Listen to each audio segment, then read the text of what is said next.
Hello,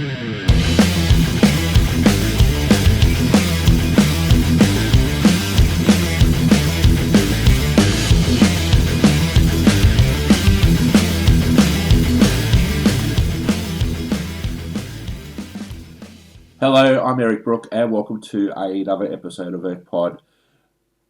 On this occasion, we are going to continue where we left off yesterday in terms of me scooting around Newcastle, in the fact that I was able to see what worked and what didn't work in the previous episode.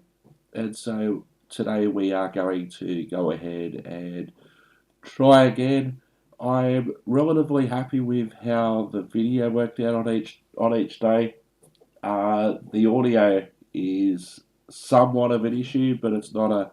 I don't think it's a major issue, but it is an issue that I could possibly work on just to improve it that little bit more. But straight out of the box, it's pretty good.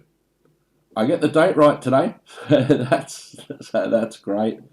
We're going to do something different. We're not making a special trip just for the sake of the video, like I did on the previous episode, but I'm going somewhere that I would have been going anyway. So I decided to strap the camera on the handlebars and decided to go off riding on a beautiful, if not somewhat cold, Newcastle morning. So let's have a look at the scooter that I'm riding. I'll put it on screen. Hope you enjoy the episode.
Hello, I'm Eric Brook, and welcome back to this episode of ErkPod.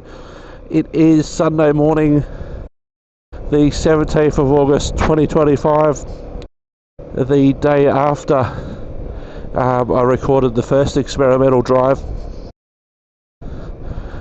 Today we're heading out on a beautiful Sunday morning. It is a little bit cold. It's just after 9 a.m. and it's 11 degrees. In the centre of Newcastle, but it is still winter, so I shouldn't really be surprised by that, and I'm not. We did learn some valuable lessons from the previous test ride that we did in and around Newcastle, and while we're on our way to our destination, to the surprise of no one who knows me perhaps, I'm off to the Hatteras Skating Stadium. I'm going to see some friends play ice hockey. There's a women's game on that I'm on my way to. So it'll be good to catch up with some of the players, and also in a couple of cases their parents as well, who I know. So what did we learn yesterday? So what I did learn is that I'm going to start off at the same spot for the moment at least. So I've got a constant point of reference of where I'm starting from, and all the different ways that I can go from there, and where I've been and where I haven't been. So there's a few things that I noticed. The first thing that I noticed is that my audio was extremely cooked. Like, it was listenable. But it was what I would describe as too hot. So one of the things that I've done to remedy that today is that I've actually reduced my speaking volume. This is the first time that I've worn a motorcycle helmet that's had a headset attached to it, and I have to remember that the microphone is inside the helmet, so I shouldn't have to shout into the microphone. Of course, I won't know this until I do post-production, but this is why it's somewhat experimental at this stage. So that's one thing that I learnt. It wasn't too quiet, but it is easier to boost audio that's too quiet rather than bring down audio that is too hot. And I've known that from my many years of audio podcasting and live sport production, that sort of thing. But of course, it is important to be able to be heard. Another factor in that too is my helmet itself. I'm wearing a helmet with a full face visor, which I normally don't wear a visor, but yesterday I rode with the visor up. I've basically got the visor down except for maybe an inch, if that, of it's down apart from an inch to allow ventilation. But I can already notice the difference in terms of how I'm talking. I don't feel like that I have to yell to compete with the noise. I know there's not a lot of noise with the scooter, which leads me to another thing that I learnt, and that was the fact that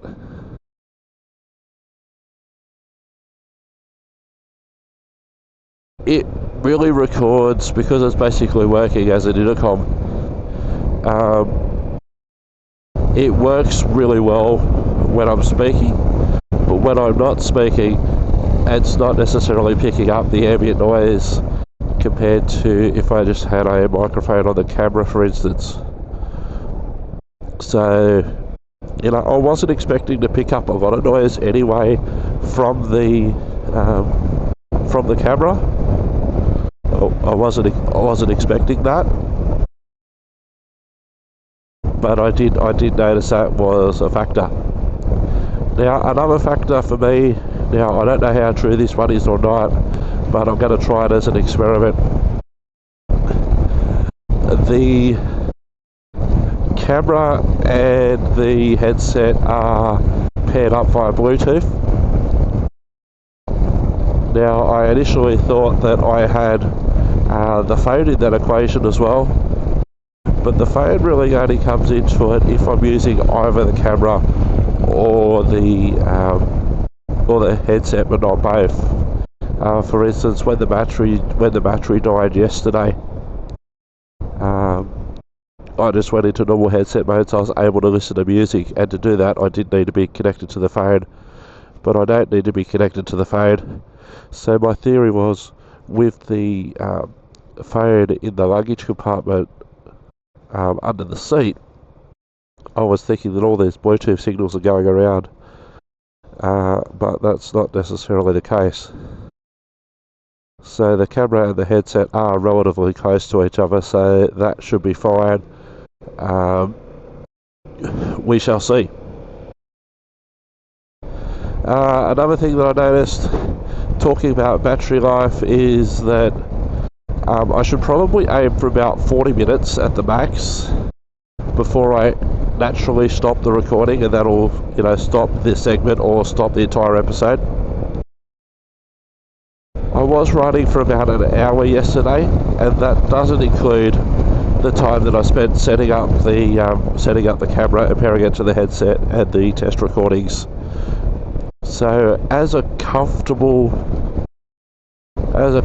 time, I'm sort of thinking about 40-45 minutes, maybe 50 minutes, and that way I can anticipate the battery dying. I know it's not a super long battery life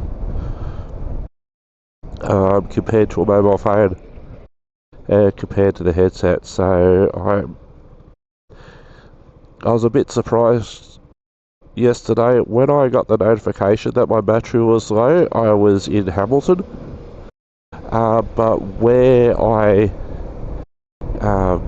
actually lost the recording, and the recording finished and stopped itself, which I was a bit worried about, was actually in Broadmeadow. So this ride's about 25-30 minutes. We're just passing on the left hand side the Hunter School of the Performing Arts, McDonald's on the right. And if we were to turn right at the traffic lights, which we're not going to, we'd head up to the Hunter Stadium or McDonald Jones Stadium, the International Sports Centre, Marathon Stadium, depending how long you've been in Newcastle or what you call it. Normally lately, with all the roadwork that's been going on the inner city bypass at the top of Newhampton, I'll usually turn left here to bypass the roadwork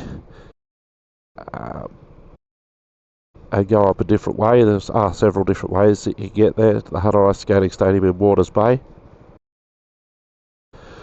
But this is the way that I'm going now, was the way that I initially went, because this was when I first was coming to Newcastle and for the Australian Women's Ice Hockey League a few years ago.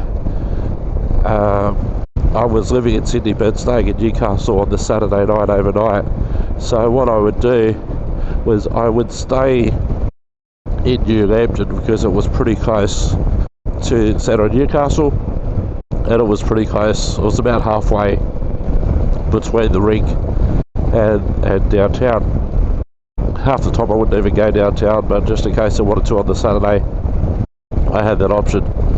So where we're coming into now, Newhampton, there's a few Lambtons. This is where I would stay, depending on what hotels or pubs I could get into. I actually haven't ridden this way on this new scooter yet, the Yamaha 300 X Max. Now from here, going all the way up to Lookout Drive, it's relatively steep.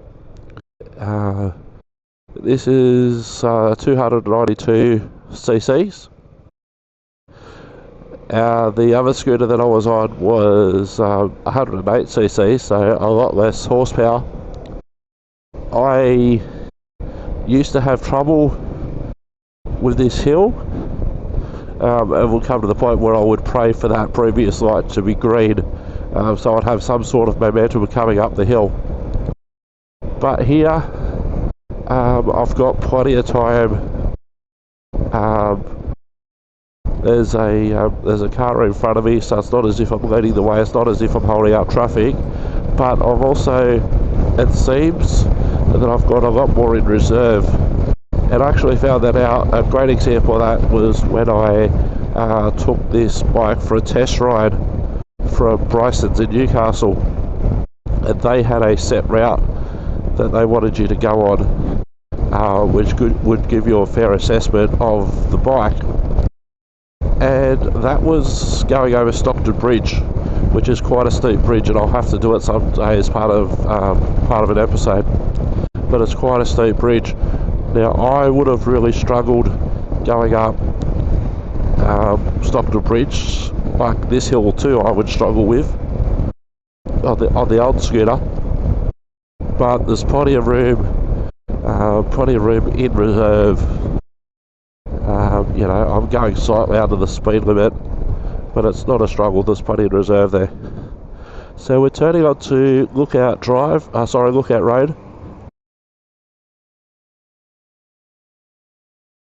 This, for the moment, formed part of the inner city bypass in Newcastle. So, one way to bypass Newcastle, if you're not intending to go anywhere near it, is to stay on the motorway and not even do the trip from the motorway in towards here. But if say you're going from Katara to the university, you don't need to go through town. The John Hodder Hospital and the Newcastle Private Hospital are coming up on the right hand side. But this helps you get from one part of Newcastle to the other without necessarily having to go through town. They're actually building a bypass which will be coming up on the right hand side. There's quite a few good drone videos about it. It's been described as the missing link of the Newcastle inner city bypass, and we're just starting to come into the roadwork zone now. And this is where the bypass will join up on the southern end. It'll link up at Jesmond at the northern end.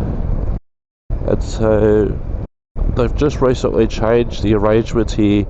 You used to go towards the left hand side on Lookout Road, but what they're doing is we'll see the work on either side as we go through, and I'll also come back this way. The bypass is underneath us now, and we'll see, especially on the left hand side. I notice it's good on the... Oh, I'm through the intersection, so I don't have to stop, though the light changed.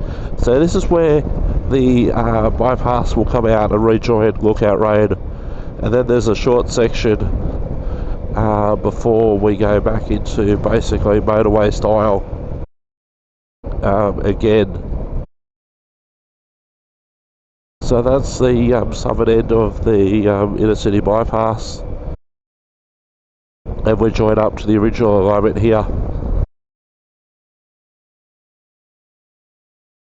I'll need to move over soon because I'll have to go through Cardiff,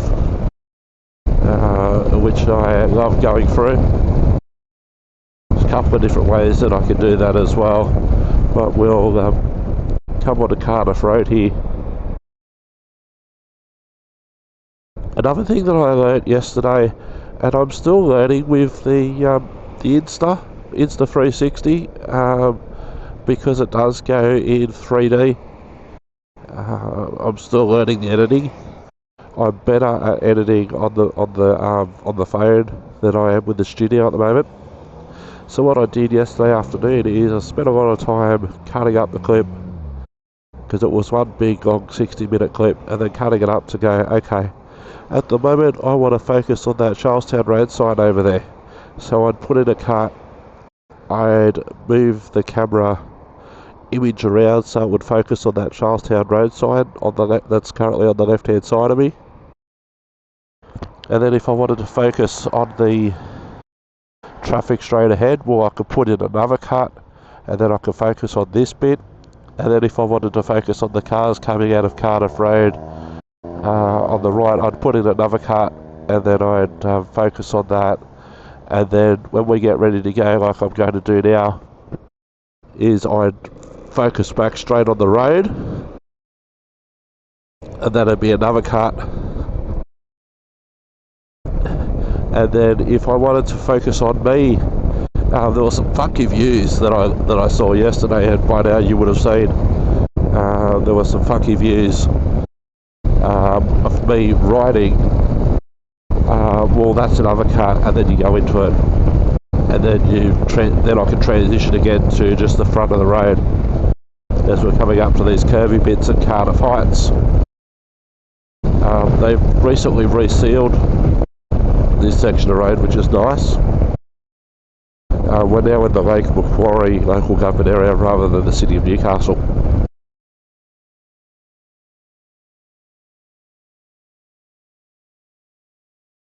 So everything looked good when I was editing in Insta360 Studio.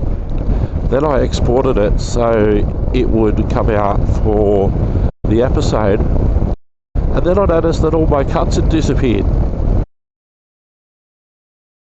So what I found out that I have to do in Insta360, this will probably be the next bit to be resealed, when it comes down to the Insta360 Studio, what I have to do, and I'll be working on when I get back from hockey, I have to reframe the cuts so the computer knows that these are the cuts that I want. But yeah, it is a learning curve. A lot of things in terms of editing, that sort of thing, post-production, I learned by trial and error and doing it myself, and then occasionally I'll see another video and I think, oh yeah, that looks good, I'll try that, and yeah, it's a bit bumpy for here, so we'll see how we go there. But yeah, it is a learning curve because you're dealing with a potential 360 degree view. Now, if I was going for a walk, for instance, and I've got a, it's going to call it a neck collar, but it's not, it's a, yeah, cool, let's just call it a neck collar for the sake of it, because I can't think of the actual word. And I know that I'm only going to get points of view in front of me. Well, I can actually turn off the 360 degree camera, or the 360 degree view. There is a camera lens to the front and a camera lens to the back, so I would only select the front camera,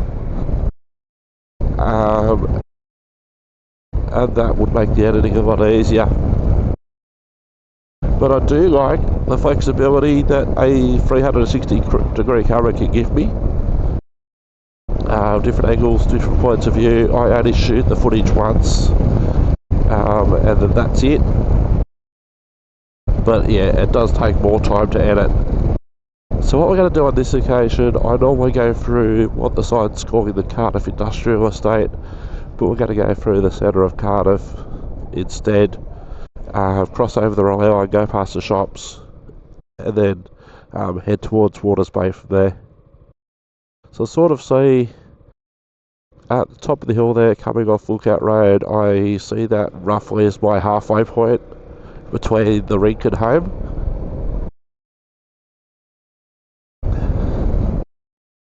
So we're coming up now to Cardiff Station, on the left hand side, in a bit of a gully, and we'll actually cross the tracks using a bridge here.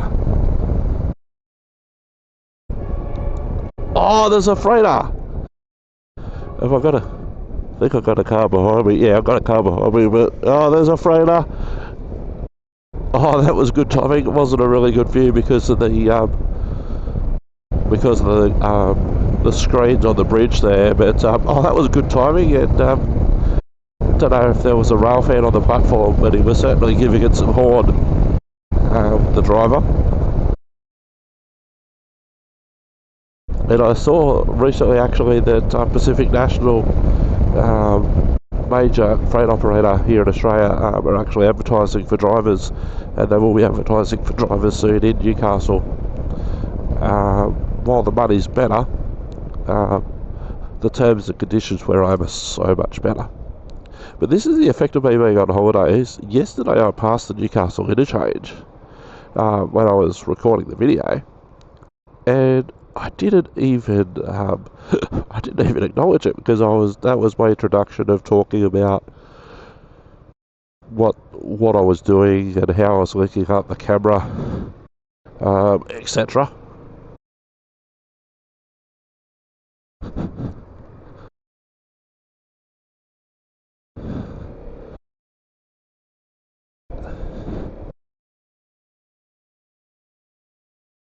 So there's a lot of different things here in Cardiff. There is a Woolies, for instance. There's an Audi, but there's not a Coles. So if you prefer Coles shopping, you'd go to Westfield Katara. But if you're happy to shop at Woolies or Audi, you could shop in Cardiff. I've got to accelerate a bit to get up this hill and merge in front of the vehicle behind me, which is a four-wheel drive towing a boat. But I've also got to make sure that I don't run up the backside of this ute in front of me.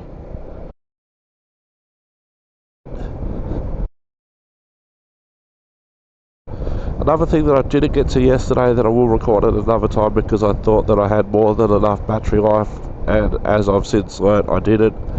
I referenced going back to the Centre Newcastle to ride on the old V8 supercar track. We'll do that at another time. But that's one thing that I didn't get to yesterday. Until I got my car, I used to do this ride all the time to do my commentary at the Hunter Ice Skating Stadium. On a day like this, it's great because the sun's out and it's all good. Oh, there's the guy in the boat that was behind me. We're not actually that far from Lake Macquarie.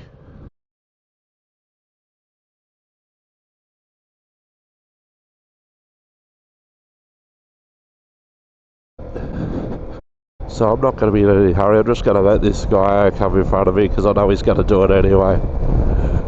But I don't want to hold up the vehicles behind me as well.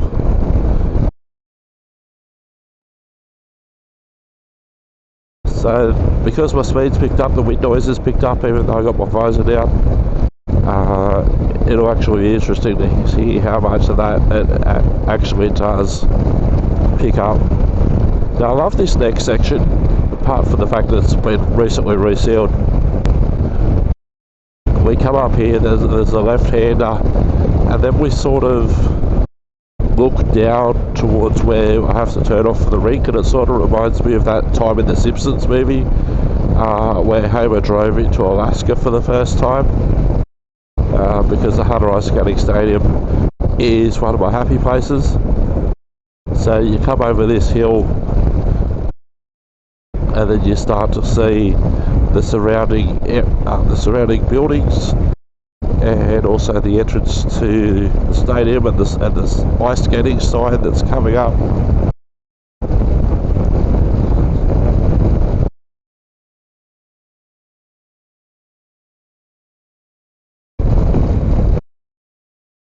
So it's sort of weird how it works out. This is Macquarie Road that we're on, and all these businesses that we'll be going into, including the Hunter Ice Skating Stadium, is also on Macquarie Road. So I dare say that where the buildings etc. are, this was possibly the original alignment of Macquarie Road. I'm not sure. It's been like this as long as I've come up here, but then again, that's 11 years ago.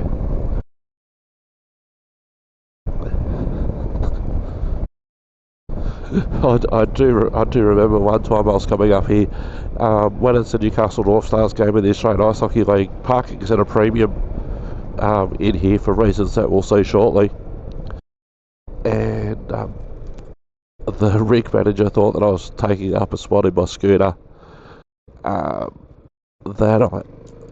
that somebody else could be using. But what I did, I was smart. I parked near the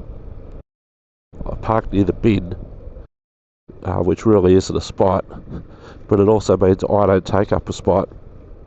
So once he found out that I wasn't taking up a spot with my scooter, he was happy about that.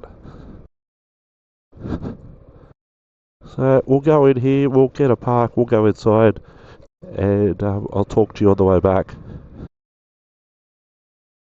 Lots of people here for early morning hockey training on a Sunday morning.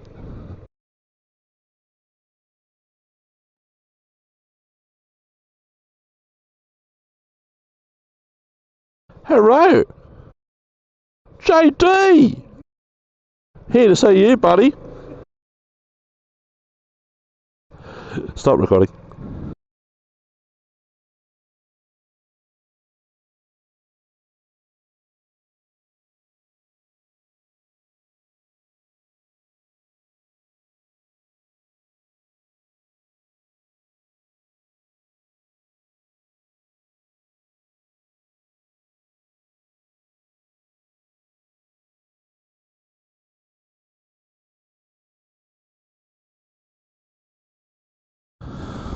Alright, this is the difficult bit. I've just finished watching the game of hockey that I went to see. Got to catch up with the people that I wanted to catch up with.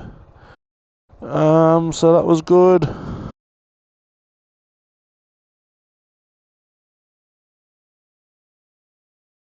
So we're going to head basically the same way that I headed before, that I came here.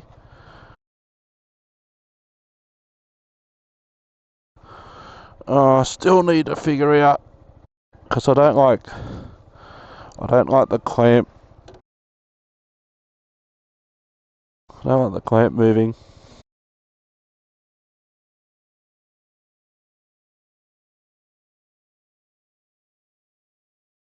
I know I can fix it in. I know I can fix it in post-production. I'll get used to it, I guess.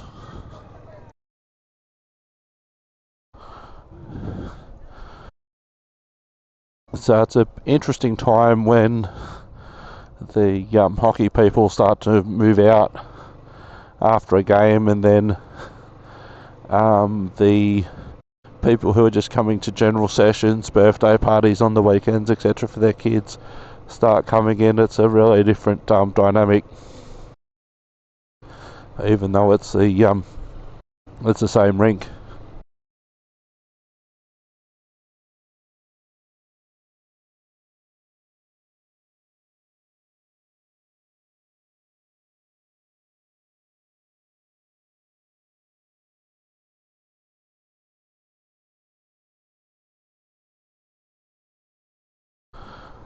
Alright, I'll just do my jacket up.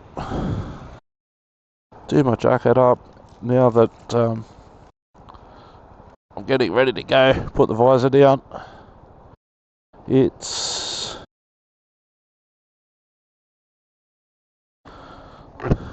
11:30. It's almost lunchtime. So I head home, have something to eat, and work on editing this episode and also the last one.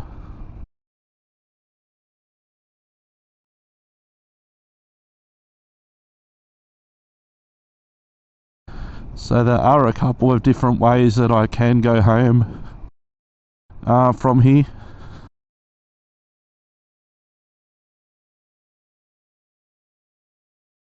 It just depends on which way I want to go, the traffic and whatnot.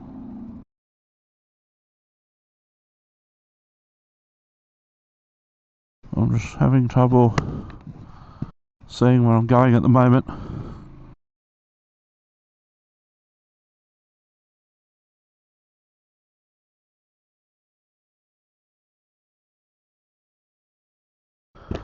There we go. I just need a bit of air in the under the visor for the moment.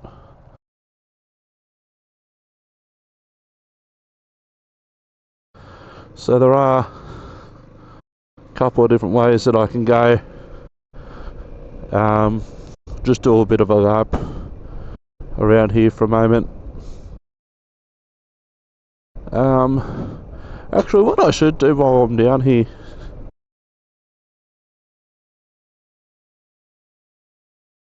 although I might do it at a different time, is to do a lap of the waterfront of Warners Bay, which is quite nice with Lake Macquarie there. But we'll just do a bit of a lap around. There's lots of shops around here, Subway, Domino's, the reptile supply store's moved, McDonald's.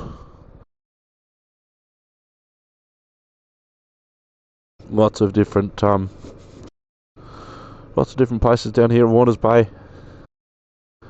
If we go across a bit, there's like Officeworks, an auto barn, Total Tools I can see in the distance.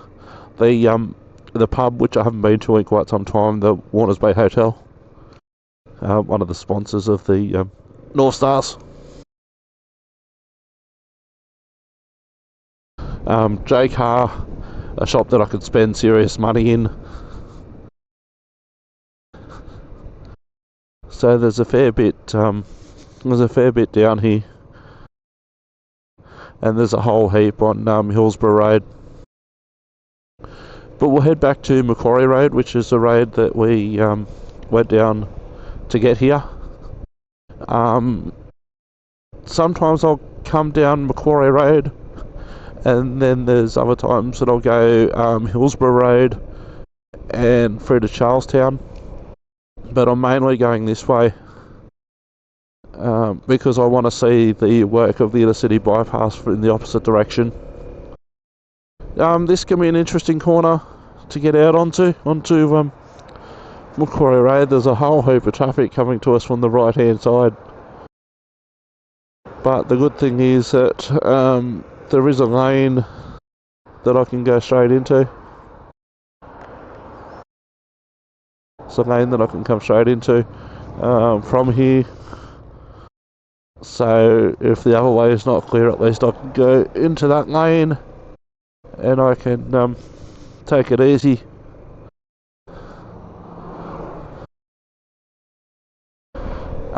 This hill coming up was another hill that I would struggle with on the old scooter. It's a 70 zone. I'm doing 70 quite comfortably at the moment. There would be times where, depending on the traffic, I'd actually go into the breakdown lane or the shoulder on the left when I was in the old scooter. But I would but that was quite fine. I had some in reserve and I'm not holding up traffic, so that's one of the things that I don't want to do. So sometimes I'd have no problems in pulling off to the side into the shoulder lane.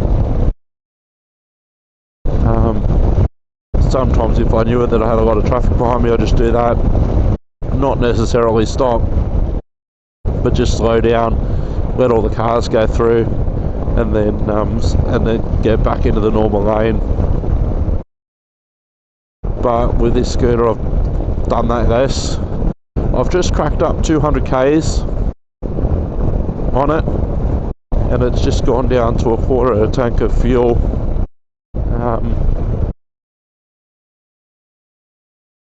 This is probably my longest ride in terms of distance away from home.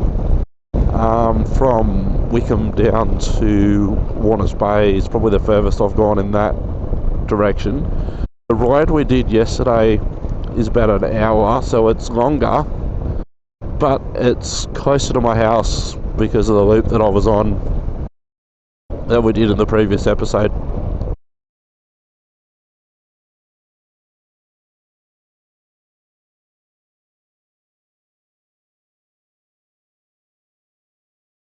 So a scooter like this can quite easily keep up with traffic around town.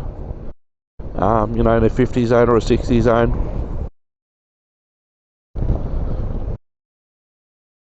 You know, especially they see a bigger guy on a smaller scooter and they're like, oh, this guy's got to be so slow. But I can keep up with the traffic. If I was to turn left here, I'd eventually arrive at Bunnings and also the Costco. I'd arrive there as well. But we're not going to go. We're not going to go that way. I'm just going to go straight home to lunch and then into the editing suite. See how this footage turns out with the adjustments that I made overnight. It's good that you know, it's an easily repeatable thing that if it didn't work yesterday or if it didn't work today, I'm like, oh well, you know, I would rather scrap it and learn from it, not necessarily put anything out if it's bad. Like what I shot yesterday wasn't perfect, especially in the audio. Although having said that, I'm a lot harder on myself with audio because for many years podcasting, that was my bread and butter. But sometimes you can, even if it's not perfect audio, if it's listenable and the topic's worth hearing, you'll put up with less than perfect audio because you want to hear what's being said or what was said. And that was like when I was doing live audio streams of hockey games. The audio always wasn't the best, and there was a lot of factors in that, including the internet, including my skill at the time. But because it was content that people wanted to hear and no one else was doing it, I'd get cut a bit of slack. And it's like, well, at least he's out there, at least he's trying, and they can see over time that I got better, and that the audio got better, the commentary got better. It was also great when I had a range of people alongside me. I was talking about this online the other day, when it came down to commentary and having a good commentary partner. Because in hockey, just like in football, for instance, you usually have the play-by-play commentator and then the colour or the expert commentator, and I've had such a good season this year with the North Stars, even though the workload was reduced a lot because the two Sydney teams that I usually did work for weren't in the competition.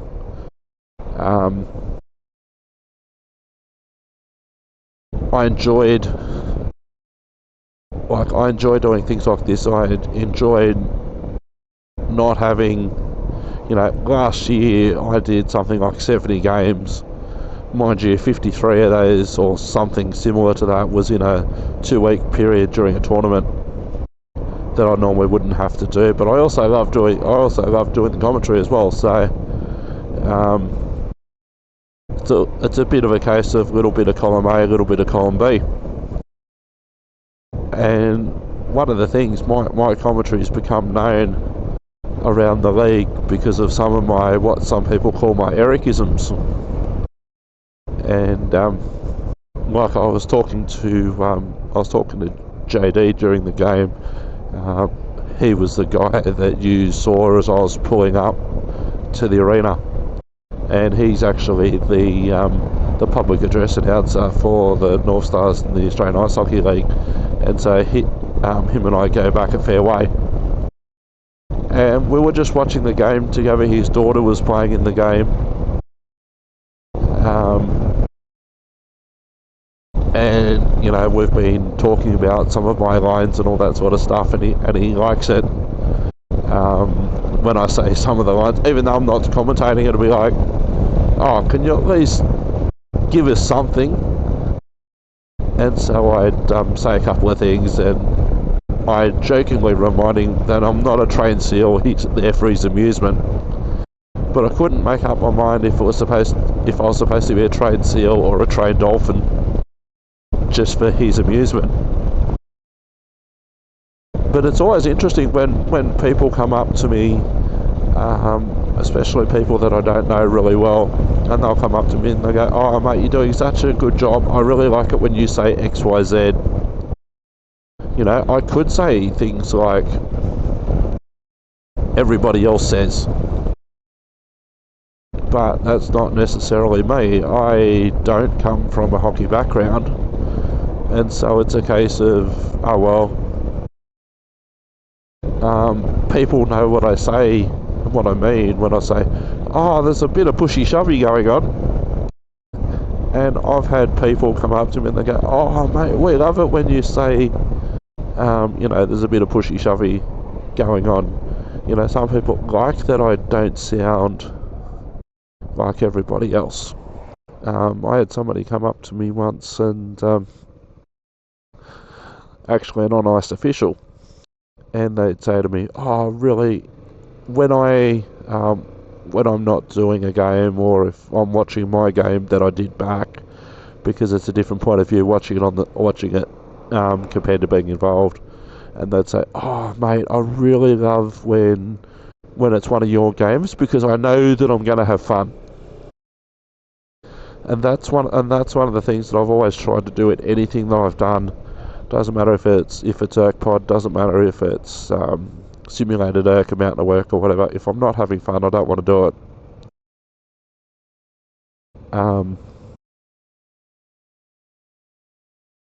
And it's the same with hockey commentary. As far as I'm concerned, there's 3 people, or probably 4 people that I want to keep happy, and then anything apart from that is a bonus. First of all, I want to be happy with what I do, and with a lot of things, it can be really hard to listen back to yourself and to critique yourself, but you got to do that to get better. You know, I could have stayed the standard that I was at when I first started. You know, imagine having like rugby league, for instance. Imagine only watching rugby league for a year, and then all of a sudden you're doing commentary at a national level for the National Rugby League. It wouldn't happen. But that's exactly what happened with me with the Australian Ice Hockey League. Because there was an opportunity and I ran with the opportunity, and I enjoy it, and I really like it when people come up to me and they say things like, "We really love what you're doing, you know, keep it up, you know, I know that I'm going to have fun when I listen to you." And as I was saying, there's 3 or 4 people that I want to please. The first one is myself. If I don't think that I'm doing a good job, what's the point? And then there's my co-commentator, whoever that co-commentator is. I want to be doing a good job for them and with them, and giving them a chance to talk. We're just coming up to the inner city bypass works again, so I want to give them a chance to talk. I want to give them a chance to shine, and I want them to have fun as well. And I've had quite a few hockey co-commentators, ranging from a former league commissioner, who's my current partner in Newcastle, an international level goaltender, was my commentary partner last year at the Bears. We've had people.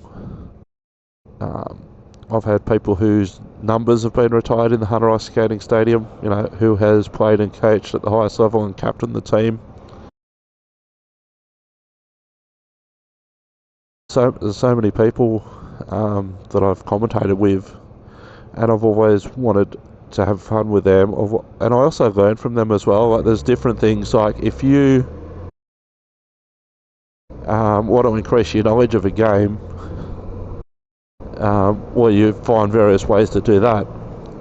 I did my referee accreditation a year or so ago, off season before last. So the 2020 going into the 2024 season, and I wanted to know more about the rules, and I wanted to show the officials that I'm out there to treat this seriously, because one of the people that I never wanted to get an email from the head referee in Australian ice hockey, the referee in chief, and to say, well, okay, on this occasion, you got it terribly wrong, you slandered us, etc., etc. But I've never had that, because they know that I'm doing the best I can with what I've got. I will have to move into my right lane soon if I want to go in through Lambton. No, probably after this grey car that I can see in my rearview mirror. Yeah, put the indicator on now, go now. So yeah, I want to do a good job for myself. I want to do a good job for my my co-commentator, whoever that is, my producer, whoever that is. This year I've had the same producer the whole time, with the exception of maybe one game. Whoever's the team owner or the governor of the team that I'm working with, I want to make sure that they think that I'm doing a good job. And also, as I said, I don't want to get a email from the referee in chief saying, mate, you're doing a bad job, you get the rules wrong, you're unfairly criticising us, blah blah blah blah blah. You know, and I've never wanted that. You know, when you have coaches and players coming up to you and saying, oh mate, we think you're doing a really good job, they've never really come up to me and go, oh well, you know what mate, I've got a lot more coaching experience than you, you know, and I've got more coaching experience than you, and you're offsider, so you shouldn't be telling people what you think I'm thinking.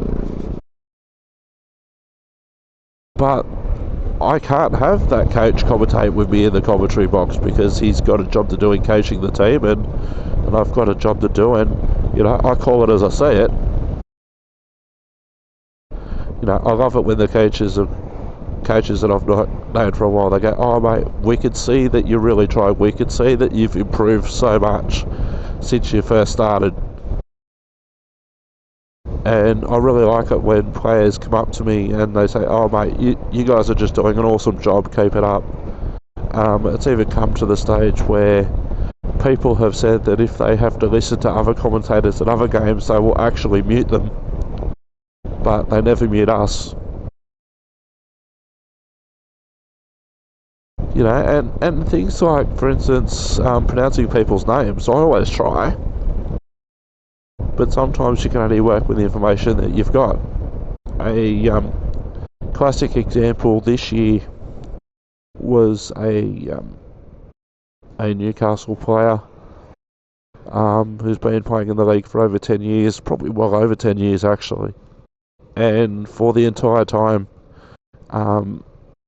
his name has been pronounced, and he's always pronounced it himself and recognised it himself as said in a particular way.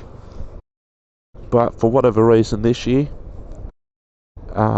he decided to pronounce it the way that it should be pronounced.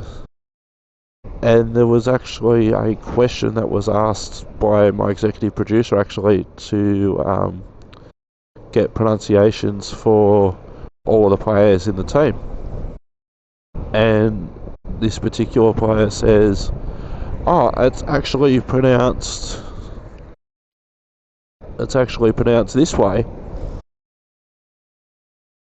And everyone had been saying it wrong for the last 10-12 years, and he just accepted it. But with him in particular, we made a really determined effort to pronounce it the way that he wanted it to be pronounced. And while I haven't spoken to him about it, we certainly haven't had any complaints, and there's probably only a couple of times that I called him by the old name, or the way that we used to pronounce it. And then eventually word got around the league with the other commentators because they were listening to us, and they say, "Oh, you're pronouncing this guy's name differently this season. Why is that?" And so we said that the player actually brought it up pre-season. And I can remember years ago when I was doing social media, first getting into commentary, I was asking the teams they should put out at the start of the season a pronunciation guide, because in this league we have not only Australian players and New Zealand players, but we have players from North America, a lot of French Canadians. There's we're starting to get a lot of Asian players and also European players. So we should be able to get some pronunciation guide of these players' names. And I was basically laughed at and told, "Oh, you don't need to know that." But over the years, there's been a lot of occasions that teams have started either putting out pronunciation guides, or they've been getting the players to actually say their name the way they want it pronounced. And I know, especially in rugby league over the years, especially in the National Rugby League, how there's a lot of Pacific Islanders, and over time they've actually changed the way that they want their name pronounced,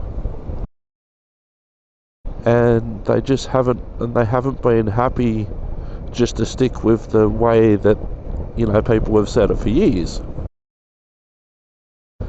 But it is a way, and you could really tell now, especially with the Pacific Islanders, and also with the Maori players from New Zealand. You can really tell that the tone of the commentator changes when they say that particular name, because they're trying to use the right tone and the right inclination. Now, it's about here on the previous episode where it stopped recording on the previous episode. So we're heading into Hamilton. It basically stopped recording there, and then we got up to not this set of lights, but approaching the next set of lights, when I saw on the camera, I have the screen facing me.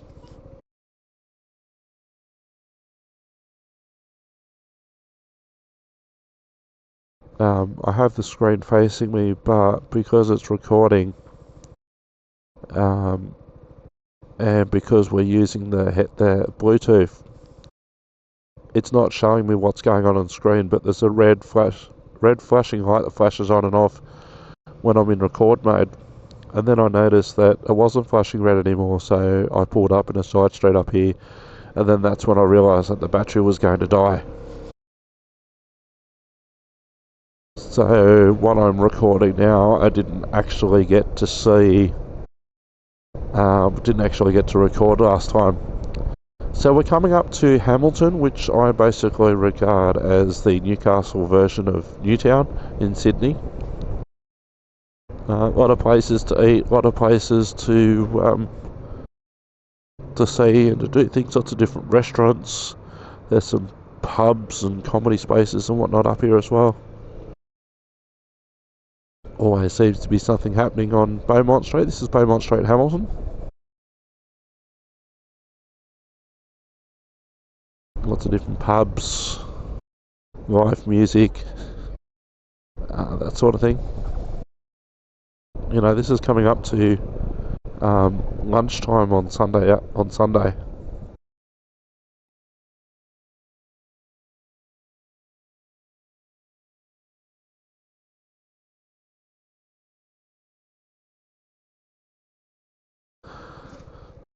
You're right.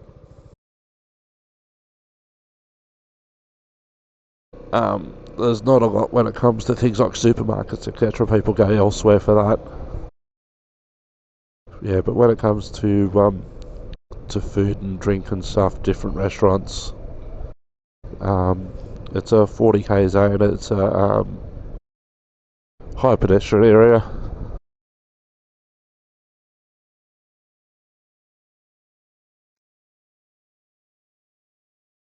And we're basically going to finish at the same spot where we started the episode on 2 separate recordings, but that's fine. So hopefully we'll notice a difference when we noticed the difference between this recording and yesterday's recording, and that was one of the things that I wanted to do, was to quickly record something else using some of the things that I learned from the previous episode, just to see the difference. Yeah, it's a learning curve. The Sydney Junction Hotel and the Hamilton Station Hotel on the other side of the railway line that we're about to cross.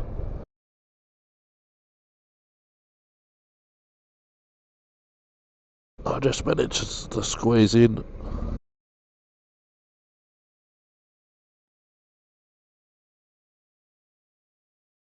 It can get quite busy. As soon as we cross the railway line, we actually come into Islington. Even though this is still pretty much Hamilton, really. It's still Beaumont Street. But it's technically Beaumont Street, Islington.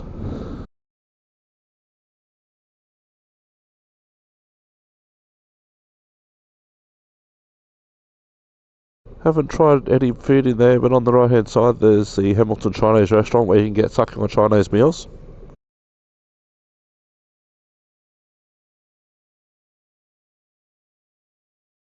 There's a couple of vegan cafes around here as well. Another version of here, which I'll have to do a walk down Beaumont Street at one stage, probably a job for summer. And also Derby Street over at Cooks Hill. But it's a case of, how busy am I going to be in summer? There's a couple of things that may be coming up.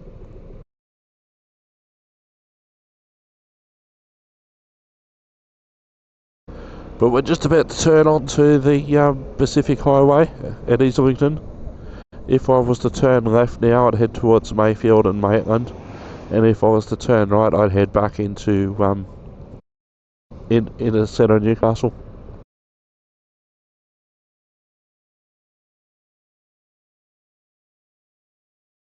Probably going to end it at slightly a different spot.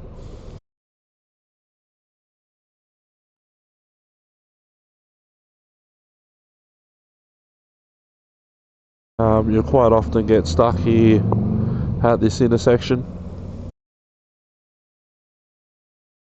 There's worse intersections to be stuck at.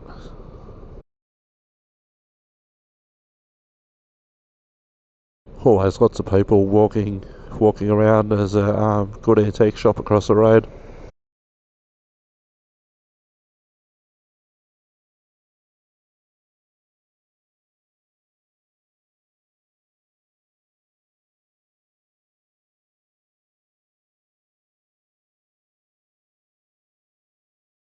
Alright, here we go. So now is as good a time as any to actually say farewell properly, which is something I didn't do on the last episode. I had to go to the editing suite for that one. Thank you very much for watching. I hope you have enjoyed the episode.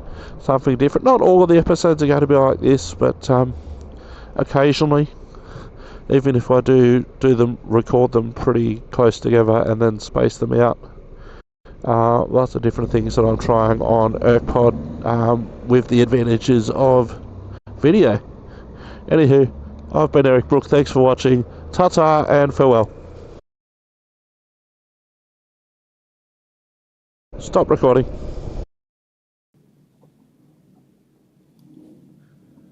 I hope you enjoyed that episode. We will be having something different on the next episode, but I thought that it was important to at least try something different. There was the previous episode, and then there were some learnings from the previous episode that I used in this episode. Overall, having listened back to both of them in post production and having watched them in post production, was good. The Insta360 Studio is a learning curve, but it was a lot easier to edit this episode compared to the previous episode, because what I thought that I needed to do with the previous episode is that I thought that I had to make all these different cuts, then move the camera around. But what I actually had to do, so I found out, was move the camera around to where I wanted it, place a marker, go through that video until I wanted to change the point of view, and then put a marker. And it was so much quicker in terms of the audio. I do have another couple of videos coming up using the Insta360 camera, but it's a little bit different. It was actually recorded earlier in time, where we go for a walk down Hunter Street, Newcastle, the main street of Newcastle. That's in a different style. That's another couple of different episodes, and they'll be coming up soon. Also coming up soon is my trip to Canberra, and I only went to Canberra to watch ice hockey, and I managed to get some footage there. I was going to do a whole heap of voiceover in relation to that, but what that trip turned out to be different than if I was doing the trip by myself. I might have done things a bit differently in terms of, this is what's happening when I'm going down. Here's some of the scenery that I passed, etc., etc. But because I actually went down with the team, and on the team bus, that was different. But that's coming up soon on another episode as well. I've been Eric Brook. Thanks very much for watching. Thanks very much for listening. I hope that you were able to get something out of that. I really am enjoying the video element as well, to be able to bring you the video and also the audio.